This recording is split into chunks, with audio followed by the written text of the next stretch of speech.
것보다 자비라는 제목으로 말씀을 함께 나눕니다. 예수님은 우리 구원의 통로이시고, 자주 드리는 말씀이니까 이제 좀 외울 만한 때가 됐습니다. 예수님은 우리 구원의 통로이시고, 우리 믿음의 대상이시고, 우리가 닮아가야 될 모델이십니다. 그리고 따라가야 될 리더입니다. 닮아갈 것은 삶과 신앙과 인생 전체를 닮아가야 될 모델이고, 따라가는 것은 평생 우리 삶의 끝까지 따라가야 될 우리 리더이십니다. 한번 기억하시고 외우시면서, 우리 예수님은 내 구원의 통로이시고, 내 믿음의 대상이시고, 내가 닮아가야 될 분이시고, 내가 따라가야 될 분이시라는 사실을 늘 기억하시기를 바랍니다. 예수께서 거기에서 떠나서 길을 가시다가 마태라는 사람이 세관에 앉아 있는 것을 보시고 말씀하셨다. 나를 따라오너라. 그는 일어나서 예수를 따라갔다. 예수께서 집에서 음식을 드시는데 많은 세리와 죄인이 와서 예수와 그 제자들과 자리를 같이 하였다. 바리새파 사람들이 이것을 보고 예수의 제자들에게 말하였다. 한번 읽어주십시오. 시작.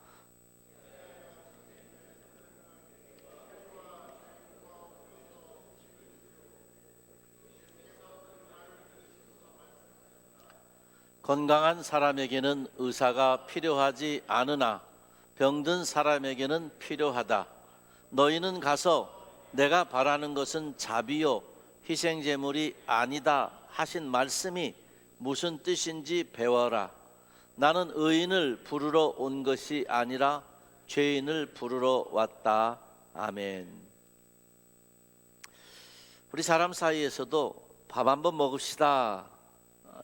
이거는 함께 가까이 있고 싶고, 대화도 나누고 싶고, 교제하고 싶고, 사랑하고 싶을 때 밥 한번 먹읍시다.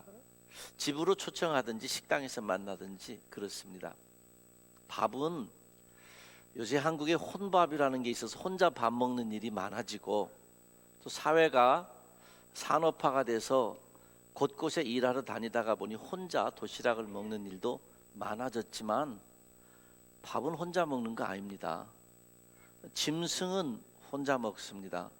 짐승은 혼자 먹고 다 먹고 남으면 또 다른 약한 짐승에게 물려가지만 같이 옹기종기 앉아 먹지는 않습니다. 사람만 밥을 같이 먹을 수 있습니다. 그런데 현실은 사람도 이제 밥을 같이 안 먹는 시대가 되어서, 더더군다나 예수님께서 성찬을 행하신 최후의 만찬을 우리는 밥상, 그리고 애찬을 나누신 초대교회 모습을 밥상 공동체라 이렇게 말도 우리가 하는데, 식탁의 교제가 필요합니다. 꼭 먹는 반찬과 밥이 중요한 것이 아니라 함께 앉아 있다는 것이 중요합니다. 예수님께서 마태를 제자로 부르시고 나서 식사 자리로 자리를 옮기셨습니다. 예수님의 식탁이 마련됐습니다. 예수님의 식탁에 누가 앉아 계시나? 예수님이 물론 앉아 계시죠. 그리고 예수님의 제자들이 함께 자리를 앉았습니다. 그리고 성경에 보니까 특별하게 많은 세리들과 죄인들이 앉았다 그랬습니다. 이 조합이 지금 우리 눈에는 그럴듯하게 보일지 모르지만 당시 사회 사람들에게는 어울리지 않는 조합이었습니다. 세리들은 유대인들과 국가적으로 거부하는, 가까이 하지 않는 사람들이었습니다. 로마의 정치적, 조세적 일에 앞장서 있기도 하지만 돈과 관련된 그들의 욕심 때문에 같은 민족들을 엄하게, 심하게, 거짓되게 다룬 일들이 있기 때문에 세리 그러면 멀리하는 사람들이었습니다. 죄인들 그러면 저 죄인은 도덕적으로 배척하는 사람들, 이런저런 죄 때문에. 그러니 사회적으로 배척하는 세리들, 도덕적으로 배척하는 죄인들이 예수님의 식탁에 앉아 계시는 겁니다. 예수님이 식사하시는 자리에 그들이 한두 명도 아니고 성경에 보니 많이 그랬습니다. 이것을 보고 있는 바리새인이 있죠. 그리고 사실은 또 한 사람, 이것을 보고 있는 사람이 있는데, 이 사람은 세리이기도 하고 제자이기도 한 마태입니다. 마태는 예수님 식탁에 처음 앉으면서, 그리고 어쩌면 예수님을 지금 처음 제자로 부름받은 뒤에 얼마 되지 않았으니까 전에 그냥 듣기만 하던 예수님 무슨 일을 하시나, 어떤 분이신가를 첫 대면하는 자리나 마찬가지입니다. 뭐든지 첫 인상이 중요하지 않습니까? 첫 인상이 오래 남습니다. 그리고 사람마다 무엇을 보는 시각이 있기 때문에 그 첫 인상에서 시각이 결정되기도 합니다. 누군가를 만났는데 누군가하고 한번 일을 같이 해보면, 아, 이 사람은 이래. 그럼 그 첫 번째 일에서 시각이 결정되면 나중에는 그 사람을 대할 때마다 그 시각으로 보기 마련입니다. 마태가 예수님의 식탁에 앉아서 예수님의 모습을 보면서 과연 어떤 생각들을 했을까? 마태가 무엇을 배웠을까 하는 겁니다. 예수님의 식탁에 앉아있는 나랑 같이 밥 먹는 저분은 어떤 분인가? 소문 들은 거는 있지요. 그러나 소문보다 항상 중요한 건 내가 직접 경험하는 건데, 내가 보고 있는 저 예수님 어떤 분이실까? 보니까 까칠한 분은 아닌 것 같아요. 까칠한 분은 배척을 할 뿐만 아니라 고슴도치로 생각하면 됩니다. 사랑한다고 다가오는데 따가워요. 사랑의 언어가 따가워요. 사랑의 행실이 따가워요. 까칠하다고 하죠. 그래서 근데 예수님은 마태의 시각에 보아서 까칠한 것 같지는 않아요. 그리고 여러 가지의 많은, 내가 좀 더 기대도 되는 분인가, 나와 새로운 관계가 있나, 어쩌나 여러 가지 많은 생각들을 수없이 했을 텐데, 마태는 이분과 무엇을 배웠을까? 까칠한 건 아니고 거절한 아니고, 주님을 보니까 충만하신 분이에요. 그릇이 넓어요. 용납해요. 사회적으로 거절당했던, 도덕적으로 거절당했던 사람들과 함께 식사를 하실 수 있어요. 그래서 또 만나고 싶어요. 사람이 일반적으로 누군가를 만났을 때 한 번 만나고 다시는 안 만나고 싶어 하는 분이 있을 수 있고요. 계속 만나고 싶은 거예요. 계속 같이 일하고 싶은 거예요. 할 수 있는 대로 끈을 만들고 싶은 거예요. 만나면 좋으니까. 배울 것이 있어서도 좋지만 나를 받아주는 게 있고, 왠지 모르게 새로운 관계가 형성되는 기쁨이 있으니까 만나서 기대고 의지하고 사랑하고 싶은. 예수님은 구세주이시죠. 그런데 마태는 구세주라는 사실을 인식하기 이전에 예수님이 따뜻한 분이셨습니다. 우리 모두가 그렇습니다. 예수님을 믿고, 예수님 진리, 구세주, 하나님의 아들, 이거부터 시작하는 게 아니죠. 사람끼리도 그렇습니다. 이 사람이 어떤 사람 이러기 전에 직분과 명예와 어디서 무슨 사장인지 회장인지 그거 상관없이 내가 만났던 이 사람에게서 내가 어떤 인상을 가지고 있는지, 뭘 배우는지. 근데 마태는 나랑 같이 밥 먹는 그분에서 배운 뒤에 나도 이렇게 되면 좋겠다 하는 그런 의식이 생기는 겁니다. 구약 시대에 보면 다윗이 사울에게 쫓겨다니던 때가 있었습니다. 그때 다윗이 쫓겨다니다가 아둘람 굴 속으로 몸을 피했습니다. 이 아둘람 굴은 굴이 한두 개 있는 지역이 아닙니다. 굴이 많습니다.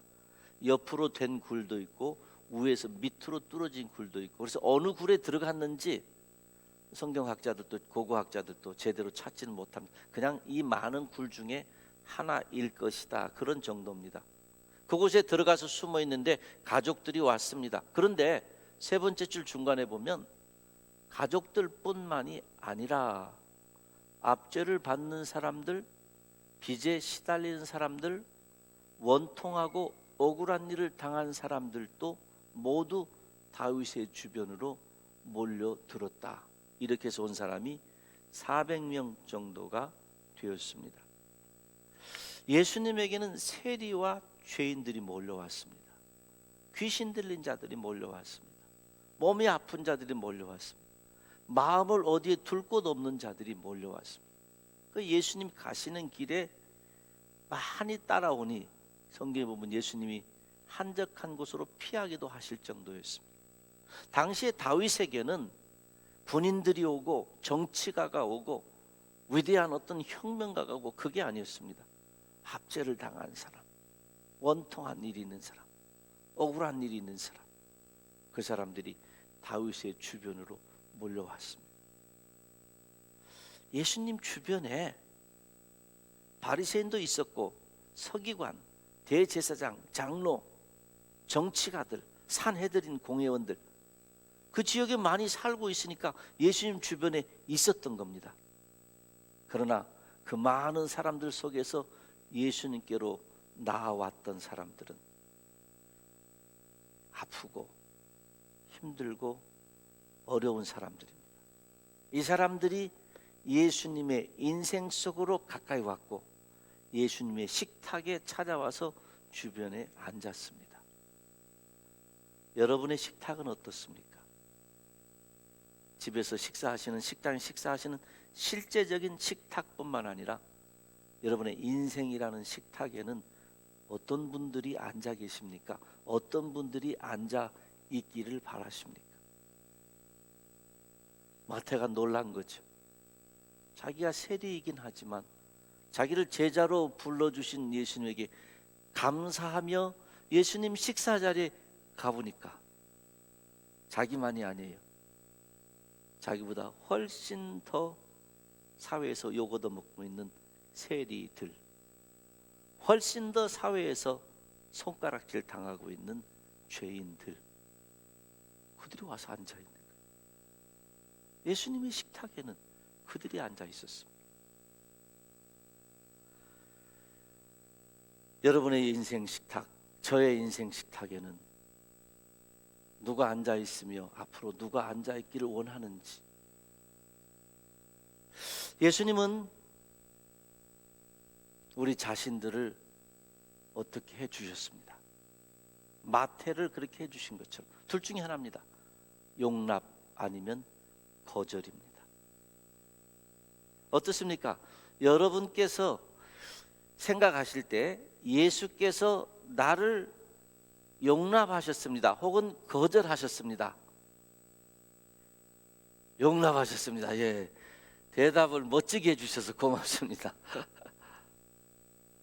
한번 예수님께서 나를 어떻게 해주셨는지를 넣고 큰 목소리를 한번 같이 읽어보겠습니다. 예수께서 나를 용납하셨습니다. 아멘. 혹시 거절하셨다고 생각하는 분이 계시는가요?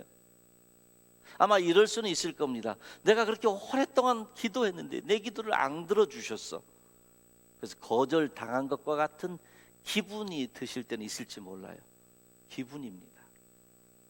우리 주님은 언제나 우리를 용납하시고 동행하시고 안아주십니다. 여러분, 사랑이 죄송합니다. 유행가 무슨 가사인가 그 제목인가 그게 있다 그러는데 저한테 그게 참 오래 남아요. 꼭 하나님 사랑을 표현한 것 같아요. 처음 사랑이 끝사랑, 그런 노래가 있나요? 아시는 분 있어요? 예, 뭐 있는 것 같아요. 처음 사랑이 끝사랑. 그러니까 처음 사랑한 게 끝사랑. 뭐 가사 내용은 잘 모르겠지만 하나님이 그러신 거예요. 우리 용납하시면 끝까지 용납하십니다. 그런 우리, 나를 거절하셨습니다 아니죠. 예수님께서 나를 용납하셨습니다. 이 믿음을 고백한 우리 모두에게 주님 하시는 말씀, 너희도 그와 같이 하라. 내가 너희를 용납한 것처럼 너희도 용납하라. 내가 너희를 용서한 것처럼 너희도 용서하라. 내가 너희를 받아들인 것처럼 너희도 받아들여라. 우리가 아직 죄인이었을 때에 그리스도께서 우리를 위하여 죽으셨습니다. 이리하여, 죽으셨다는 것만이 아니고 죄인일 때 죽으셨다는 이리하여 하나님께서는 우리들에 대한 자기의 사랑을 실증, 확증, 증명해 주셨어요. 실제적으로 증명해 주셨는데, 말로만 실제적으로 증명하셨는데 예수님을 죽이셔서 우리를 사랑하신다고 증명해 주셨는데, 그때가 우리가 죄인이었을 때, 우리가 하나님과 원수 되었을 때에도 하나님의 아들의 죽으심으로 말미암아 하나님과 화해하게 되었다면, 화해한 우리가 하나님의 생명으로 구원을 얻으리라는 것은 더욱더 확실한 일입니다. 아멘. 우리가 죄인이었을 때에, 원수 되었을 때, 죄인이었고 원수 되었을 때에 하나님 우리를 사랑해 주셨습니다. 그러므로 우리가 예수님의 식탁에 초대받은 사람들입니다. 마태가 있은 그때 그 식탁은 아니지만 예수님께서 잔치를 배설하시고 아무나 오라 하심으로 우리는 자격도 없고 공로도 없고 조건도 충족되지 않은데 우리를 초대해 주셔서 지금 우리는 예수님의 식탁에 앉은 성도 그리스도인 되었습니다. 그리고 이것은 요한계시록이나 다른 곳에 표현하는 것처럼 마지막 날에 천국의 잔치, 그 천국을 표현하면서 신랑을 맞이하는 신부들이 만난 혼인잔치처럼 표현하지 않습니까? 그 식탁, 그 혼인잔치, 어린 양의 혼인잔치에 우리가 초대를 받았습니다. 거룩해서요? 멋져서요? 아니요. 거룩하지 않고 멋지지 않고 보잘것없는데도 많은 세리와 많은 죄인과 같은 우리를 초대해 주셔서, 그래서 그것이 고마워서 하나님께 예배드리면서 감동하고, 그것이 감사해서 할 수 있으면 내 몸을 하나님께 드려서 살아보겠노라고 헌신도 하는 겁니다. 기억하십시오. 주님의 이런 은혜를 가볍게 여기지 마세요. 다른 사람을 보면서 저 사람은 안 돼, 이런 생각하면 안 됩니다. 그 사람의 엄청난 죄악된 형편보다 하나님의 은혜는 훨씬 크시고, 그 하나님의 은혜가 이미 나를 향해서 입증됐잖아요. 나를 향한 하나님의 은혜가 증명입니다. 내가 증명해. 우리 각자는 하나님의 증명서 같은 거죠. 나 같은 사람 구원했으니 당신 같은 사람은 틀림없어. 걱정도 하지 마. 살인을 몇백 명 한 사람이 내 앞에 있다 할지라도 나 같은 사람도 구원했으니 당신 같은 사람 걱정하지 마 하는 그런 믿음과 마음이 우리에게 있어야 돼요. 하나님의 은혜를 가볍게 여기지 마. 다른 사람뿐만 아니라 자기 자신에 대해서도 마찬가지입니다. 주님은 내 모습 이대로 받아주십니다.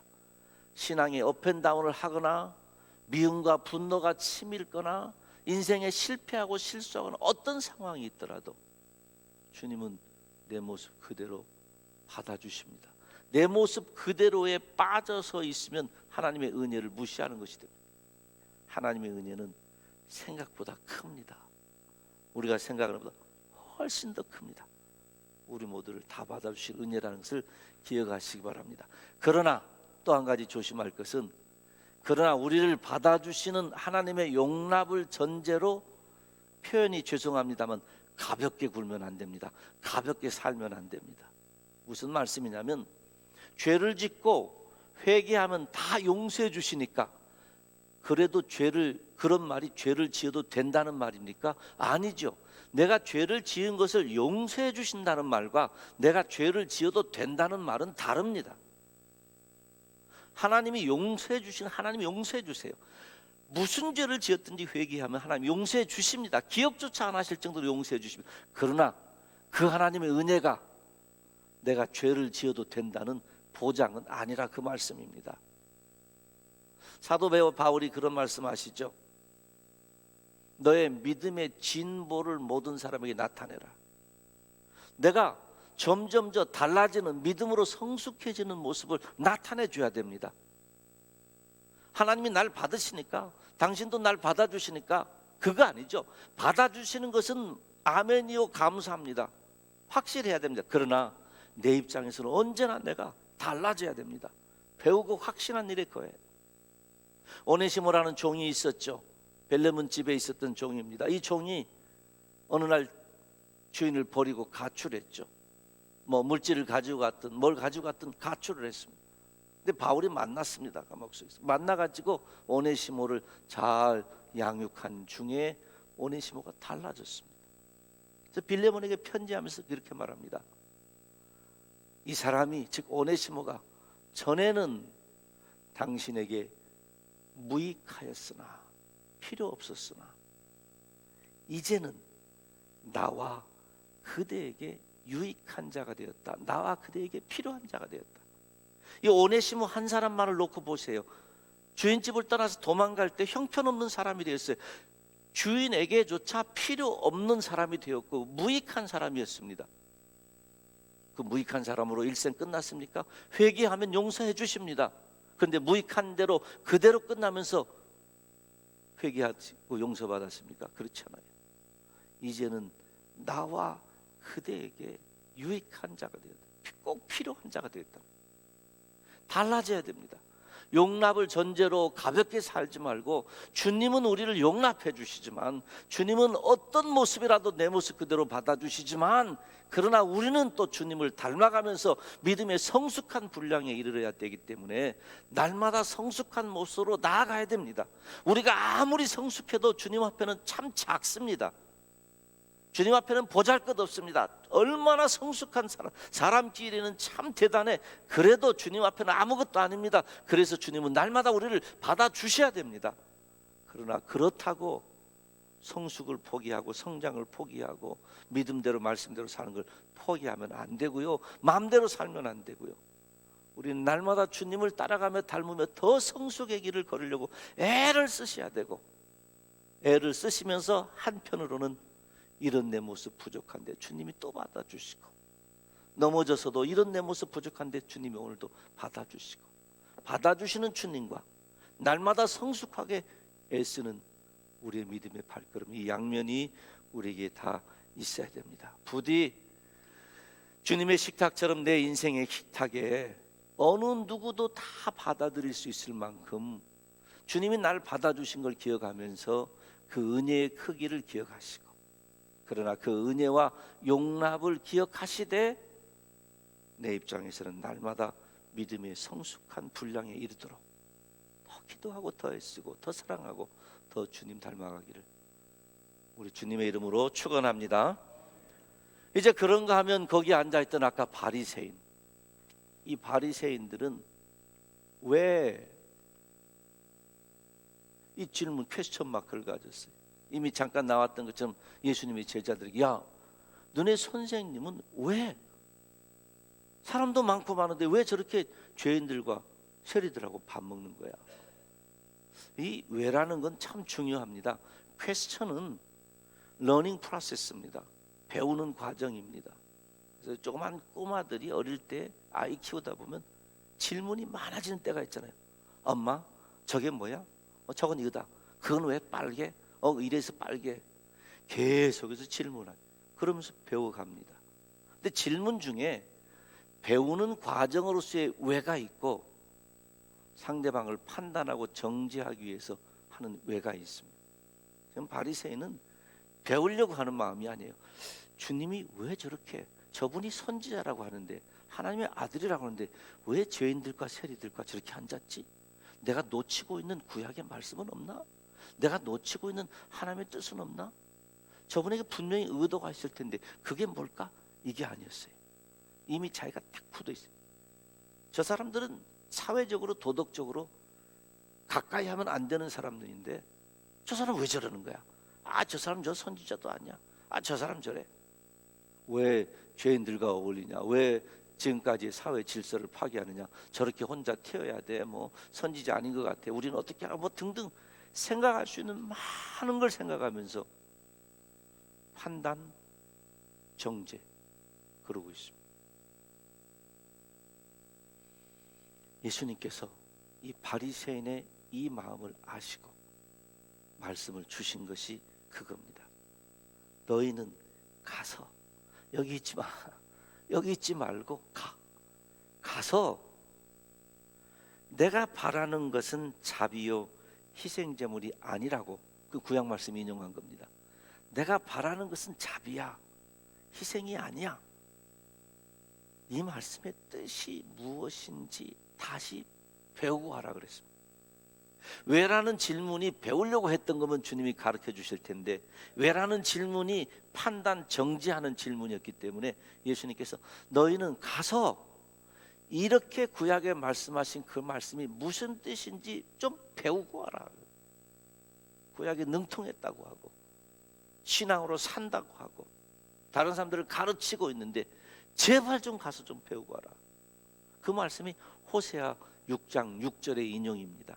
한번 같이 읽겠습니다. 시작.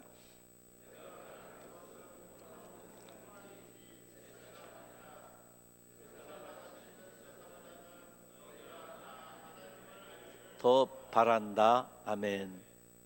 하나님 말씀하시는 겁니다. 내가 진짜 너희에게 바라는 게 뭔지 알아? 여러분, 하나님께서 제사 제도를 주셨으니까 제사 제도도 하나님이 원하시는 겁니다. 그런데 변함없는 사랑이 빠진 제사, 사랑이 없이 드리는 제사, 그거 하나님 원치 않는다는 거죠. 우리 젊은 분들 하시는 말씀 중에 가끔 참 멋진 표현이에요. 말은 말인데 영혼이 없는 말 같다는 말이죠.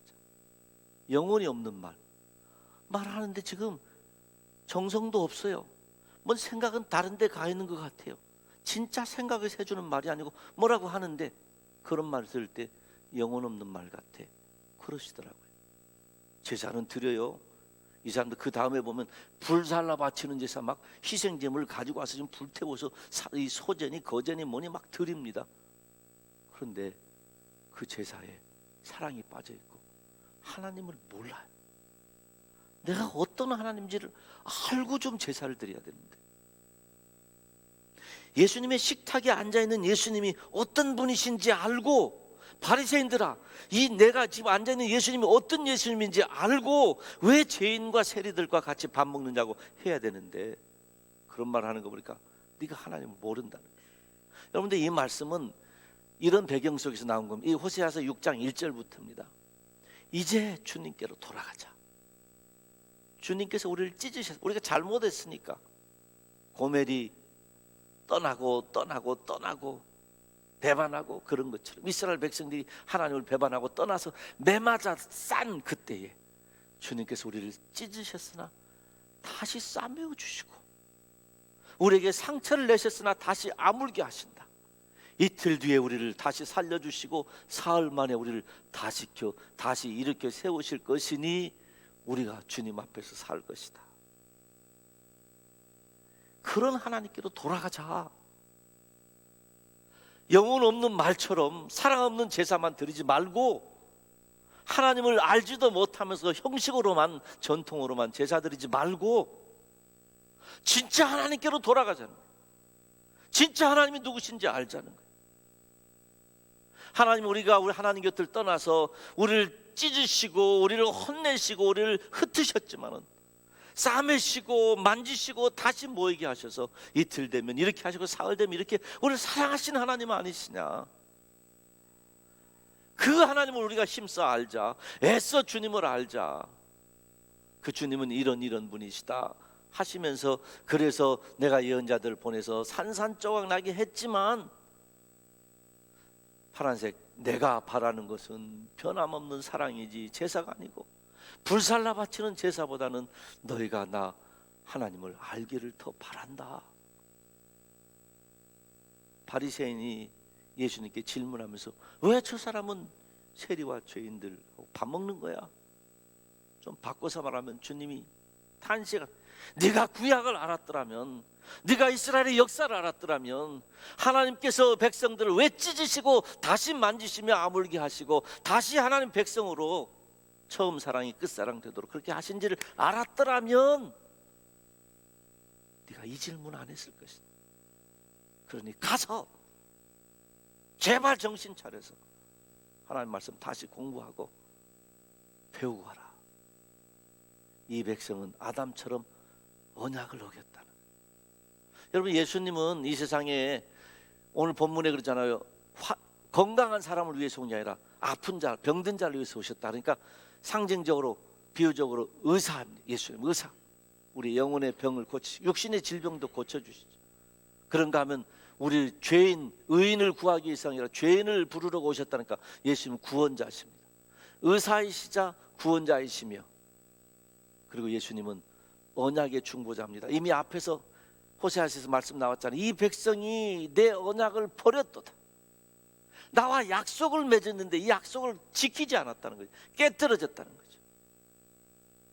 예수님은 그래서 언약의 중보자로 오셨습니다. 누가복음 22장에 성찬을 행하는, 최후의 만찬을 행하는 그때에 떡을 가져 감사 기도하시고 떼어 그들에게 주시며 이르시되 이것은 너희를 위하여 주는 내 몸이라. 너희가 이를 위하여 나를 기념하라 하시고 저녁 먹은 후에 잔도 그와 같이 하여 이르시되 이 잔은 내 피로 세우는 새 언약이니 곧 너희를 위하여 붓는 것이라. 예수님은 언약이 필요 없으신 분이십니다.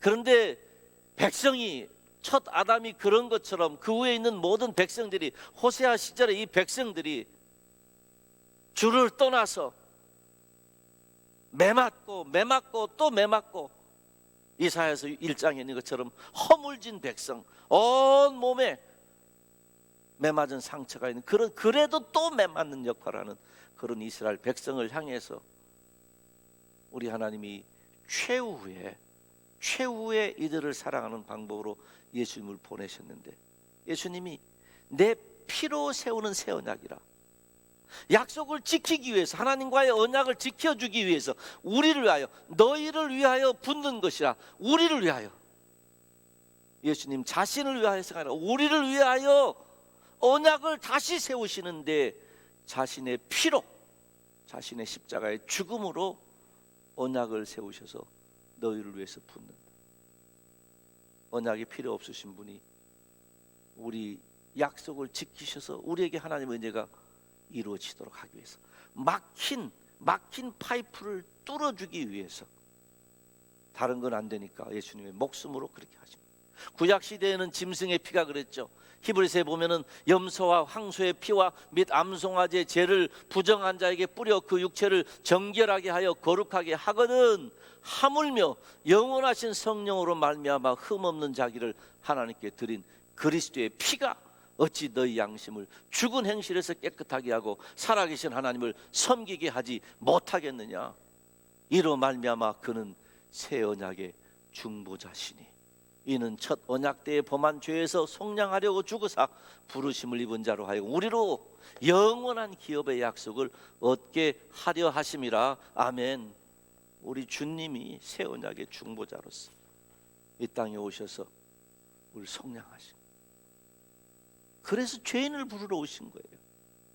약속을 깨트려버린 백성에게 다시 새 언약을 세우기 위해서 오셔서 멀찌감치 도덕적으로든지 사회적으로든지 다 멀찌감치 신앙적으로도 멀리 있는 자들을 다 부르시기 위해서 오셔서 예수님의 구원의 식탁에 불러주시는데, 바리새인들은 그걸 깨닫지 못해가지고서 구약을 한다고 하면서도 깨닫지 못해서 너희는 가서, 내가 희생보다도 자비를 원한다는 말이 무슨 말인지 배우고 와라. 호세아 고멜이 그랬잖아요. 아내가 도망갔잖아요. 하나님이 호세아에게 데려와라. 도망가고 아이까지 낳아도 돈을 주고 사오라 그러잖아요. 그 하나님이 예수님의 식탁에 우리를 불러주셔서 새 언약의 중보자 예수 그리스도 때문에 십자가에 다 이루셨다. 우리가 이룬 거 하나도 없는데 예수님이 다 이루셨다 해서 우리도 이뤘습니다. 우리도 이루어서 이제는 예수님 뒤따라가면서, 주님 앞세우고 따라가면서 천국까지 갈 것이고 구원받은 백성으로 살 것입니다. 이 은혜가 우리에게 있습니다. 부디 주님이 죄인 부르러 오셨고 병자 부르러 오셨고 새 언약의 중보자로 오신 사실을 잊지 마시고 겸손하게 주님 앞에, 그러나 확신을 가지고 주님 따라갈 수 있는 우리 모두 되시기를 주님의 이름으로 축원합니다. 그래서 우리가 생활할 때는 죄에 죽고 의에 대하여 다시 살아난 하나님의 사람답게 의인이어서가 아니고 의인으로 봐주시는 하나님의 은혜 때문에 사람들 사이에서는 이제는 죄에 대하여 죽고 의에 대하여 산 사람으로 믿음으로 말씀으로 살아가야 됩니다. 그러나 하나님 앞에서는 아직도 죄인답게 공로 없고 자격 없는 자로서 하나님의 은혜가 아니면 살 수 없다는, 하나님 앞에서는 늘 고개 숙이는 겸손한 죄인답게, 그러나 고개를 들고 세상 살아갈 때는 나는 없지만 나와 함께 하시는 예수님 때문에, 나는 아직도 죄의 본성이 깊지만 나를 의롭게 봐주시고 성령 하나님이 내 안에서 인도하시기 때문에 사람들에게 의인답게 사는, 아까 우한에 그 노란색 코트를 입은, 노란색 옷을 입은 사람들이 볼 때 처음에 누군지도 모르고, 그런 나중에 그 사람들이 그리스도인이라는 걸 안 것처럼 내가 사람들 앞에서 하나님의 사람답게 나의 인생의 식탁에 죄인도 초청하고 세리도 초청하고 이 사람 저 사람도 함께 하나님 나라에 함께 살아가자 초청하다 보면 멀리 있는 사람 가까이 있는 사람들이 나를 하나님의 사람으로 레코그나이즈 해주고, 십자가에 돌아가신 예수님을 향해서 로마 백부장이 저가 진정한 하나님의 아들이었다 고백했던 것처럼, 우리 인생 마지막에 가까이 있는 멀리 있는 자가 저가 진실한 하나님의 사람이었다 인정해 줄 수 있는 그런 삶을 살아갈 수 있어야 될 것입니다. 주님을 닮아갑시다. 식탁의 포용, 관계의 용납, 삶에는 의인답게, 주님께는 죄인답게 주님을 알아갑시다. 죄인을 부르신 언약의 중보자로서 주님을 더 알아가며, 그래서 마지막 날에 그런 존귀한 영광스러운 칭찬을 받을 수 있기를 우리 주님의 이름으로 축원합니다. 우리 일어나셔서 찬양하시는데요, 우리 찬양을